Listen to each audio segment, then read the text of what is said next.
Good morning, students. As in the last lecture, we discussed about deforestation and the consequences of deforestation. So today, we are going to discuss about the further topics that there are so many consequences of deforestation. So we should conserve the forest. So today we are going to discuss about conservation of forest and wildlife. So we should conserve forest and wildlife to preserve biodiversity, to prevent endangered species to becoming extinct, and to maintain ecological balance in nature. So first of all, today we are going to discuss about the Biosphere Reserve. Biosphere Reserve, as from its name, it's very clear that Biosphere Reserve is a large protected area of land meant for the conservation of wildlife, biodiversity, and the traditional lifestyle of the tribal people living in that area. A special feature of the protected area called Biosphere Reserve is that local people or tribals are an integral part of it. So there are basically three zones in Biosphere Reserve. The first is the innermost zone of the Biosphere Reserve is known as the core zone, where the protection of wildlife is very important. Nobody is allowed to enter in that zone. Then we have the middle zone of the biosphere reserve, that is known as the buffer zone. In buffer zone, it surrounds the core zone, and in the buffer zone, only limited human activity is allowed. For example, research, environmental education, and tourism are allowed in the buffer zone. The outermost zone of the biosphere reserve is called the transition zone. Transition zone. In this zone, several non-destructive human activities such as settlements of tribals and cultivation of crops are allowed, which are necessary to sustain the life of tribals. So, Biosphere Reserve may contain protected areas in it. Very important. Biosphere Reserve may contain protected area, other protected areas in it. For example, a biosphere reserve may contain wildlife sanctuary or national park in it. So biosphere reserves are open to tourists up to the buffer zone. No tourists are allowed in the core zone of the biosphere reserve. There are 14 biosphere reserves in India. So what is the role of biosphere reserve? Yet government is maintaining these biosphere reserve. What is the role of them? So the biosphere reserve, it helps in the conservation of wildlife, as we know that this is the main function of this. Then it helps to maintain the biodiversity of that area.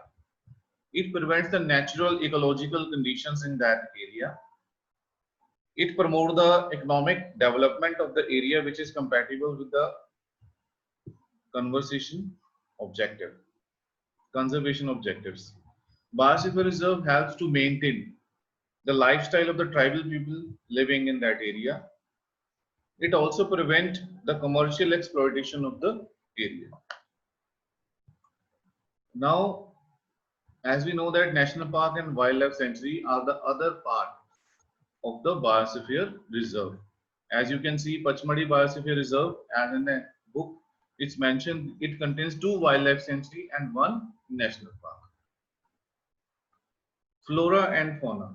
Flora and fauna, some plants and animals typically belong to a particular area. They are found in that particular area. They are not found naturally in other areas.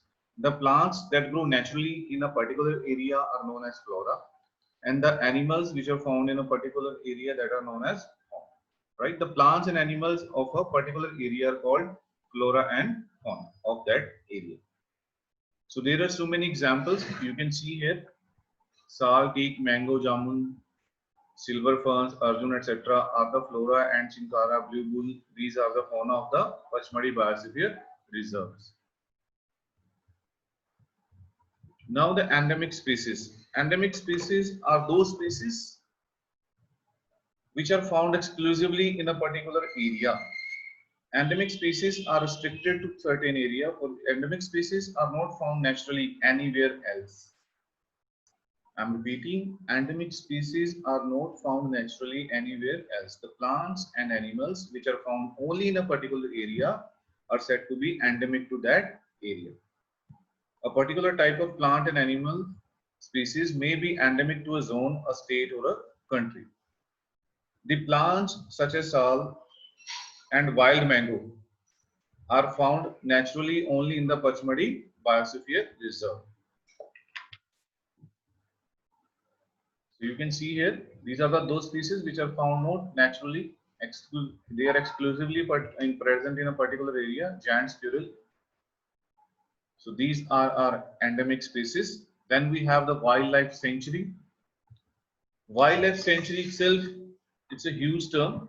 It is a protected area of land which is created for the protection of wild animals in their natural environment like forest, in which no hunting is permitted. A wildlife sanctuary provides protection and suitable living conditions to the wild animals in their natural habitat. In a wildlife sanctuary, killing and capturing of wild animals is strictly prohibited. So there are some wildlife sanctuaries located in India, like Sanjay Gandhi Wildlife Sanctuary, Maharashtra, Madhumalai Wildlife Sanctuary, Tamil Nadu, Bharatpur Bird Sanctuary, Rajasthan, Sultanpur Lake Bird Sanctuary, Haryana, Dandeli Wildlife Sanctuary, Karnataka, Bori Wildlife Sanctuary, Madhya Pradesh, etc. So Biosphere Reserve and Wildlife Sanctuary are different from each other. Like Biosphere Reserve is spread over a very large area, whereas a Wildlife Sanctuary occupies a comparatively smaller area of the land as compared to Biosphere Reserve. Then next we have the National Park. So National Park is a relatively large area of scenic beauty protected and maintained by the government to preserve flora and fauna, landscape, historic objects of the area, and places of the scientific interest. Another purpose of establishing national park is to provide human recreation and enjoyment.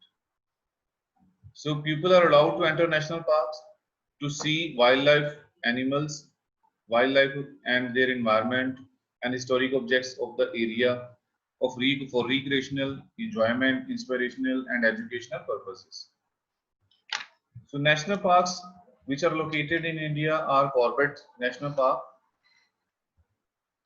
Kanha National Park in Madhya Pradesh, Gir National Park in Gujarat, Satpura National Park in Madhya Pradesh. So Satpura National Park in Madhya Pradesh is the first forest reserve of India.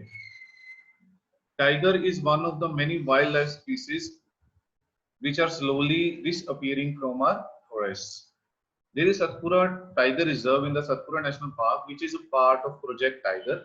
Project Tiger is a wildlife conservation project which was launched by the government of India in 1972 to protect the tigers in our country. You can see the Project Tiger was launched by government of India to protect tigers, as we know that. So tigers are disappearing. There is one of the many species which are slowly disappearing. Tiger is one of them. So endangered animals means which are facing the extinction. They are about to extinct, right? And animals which are already extinct, already not existing like dinosaurs, they are extinct animals. So endangered animals we can protect, but extinct animals are not existing anymore. So that's why it's a duty to preserve the endangered animals. Right? Thank you.